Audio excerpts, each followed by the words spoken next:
ప్రజాస్వామ్య విలువల మీద ఏమాత్రం గౌరవం లేనటువంటి ఒక నాయకుడి నేతృత్వంలో ఉన్నటువంటి వైఎస్ఆర్ కాంగ్రెస్ పార్టీ, దానికి సంబంధించినటువంటి శాసనమండలి సభ్యులు ఈరోజు శాసనమండలిలో చేసినటువంటి అపచారం, అపవిత్రత, హిందువుల మనోభావాల్ని దెబ్బతీసే విధంగా చేసినటువంటి కార్యక్రమాన్ని జనసేన పార్టీ తీవ్రంగా ఖండిస్తూ ఉంది.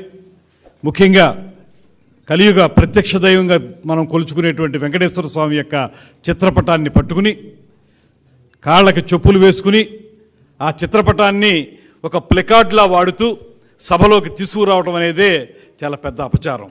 అంటే దీనికి వైఎస్ జగన్మోహన్ రెడ్డి గారి యొక్క డైరెక్షన్తో నడిచారనేటువంటిది స్పష్టంగా కనపడతా ఉంది.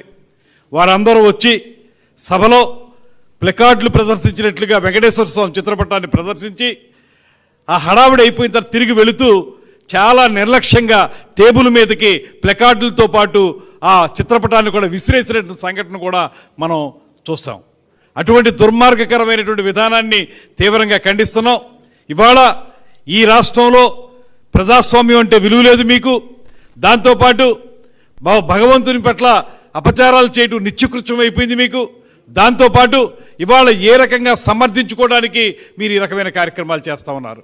100% ఇది జగన్మోహన్ రెడ్డి గారి పర్యవేక్షణలో డైరెక్ట్గా ఆయన చెప్పిన విధంగానే జరిగింది కనుక నేను డిమాండ్ చేస్తున్నాను జనసేన పార్టీ తరఫున, ఈ రాష్ట్ర ప్రజలకి హిందువుల మనోభావాలను దెబ్బతీసినందుకు హిందూ జాతికి జగన్మోహన్ రెడ్డి గారు క్షమాపణలు చెప్పాలనేటువంటి మాటని మేము స్పష్టంగా చెప్తా ఉన్నాం. ఇది ఆషామాషిగా తీసుకునే వ్యవహారం కాదు. ప్రతిసారి మీకు పరమత సహనం ఉన్నటువంటి ఈ దేశంలో పరమత సహనాన్ని పాటించేటువంటి వ్యక్తుల మీద ఈ రకమైనటువంటి కార్యక్రమాలను చేపట్టడం, మీకు పరమత సహనం లేదనేటువంటి మాట స్పష్టంగా అర్థమవుతూ ఉంది. మీ రాజకీయాల కోసం, మీ దుర్మార్గాల కోసం కలియుగ ప్రత్యక్ష దైవం వెంకటేశ్వర స్వామిని వాడుకుంటారా? దీనివల్ల హిందువుల మనోభావాలు ఎంతగా దెబ్బతింటాయి. ప్లకార్డులు పట్టుకురావడమే తప్పు అనేటువంటి సాంప్రదాయం ఉన్నటువంటి ఈ శాసనసభలో కానీ శాసన మండలిలో కానీ సాక్షాత్తు వెంకటేశ్వర స్వామి చిత్రపటాన్ని తీసుకొచ్చి నిర్లక్ష్యంగా విసిరేసి బూట్లతో వచ్చి అపచారం చేసినటువంటి మీ దుర్మార్గాన్ని మాత్రం ఇవాళ రాష్ట్ర ప్రజలందరూ గమనిస్తూ ఉన్నారు.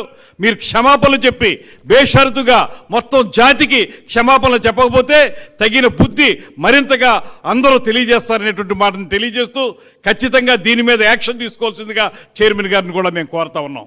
ఇది ఆషామాషిగా వదలొద్దు. ఈ రకంగా చేయటం వల్ల రేపొద్దున మరొకటి ఇలాంటి కార్యక్రమాలు అనేక జరిగేదానికి అవకాశం ఉంది కనుక దీని మీద తీవ్రమైన చర్యలు తీసుకుని ఈ రకమైనటువంటి దేవుళ్ళకి సంబంధించినటువంటి చిత్రపటాలు, ఏ దేవుడైనా కానివ్వండి, ఆ చిత్రపటాలను తీసుకురావడం అనేటువంటి కార్యక్రమాన్ని, ఆ విధంగా అపచారం చేయడం అనేటువంటి కార్యక్రమాన్ని మీరు ప్రోత్సహించినట్టే మేము భావించాల్సి వస్తుంది. దీని మీద వెంటనే చర్యలు తీసుకోవాల్సిందిగా కోరుతూ వాళ్ళు క్షమాపణలు చెప్పే వరకు మాత్రం ఎవరో కూడా శాంతించరనేటువంటి మాటను తెలియజేస్తున్నాను.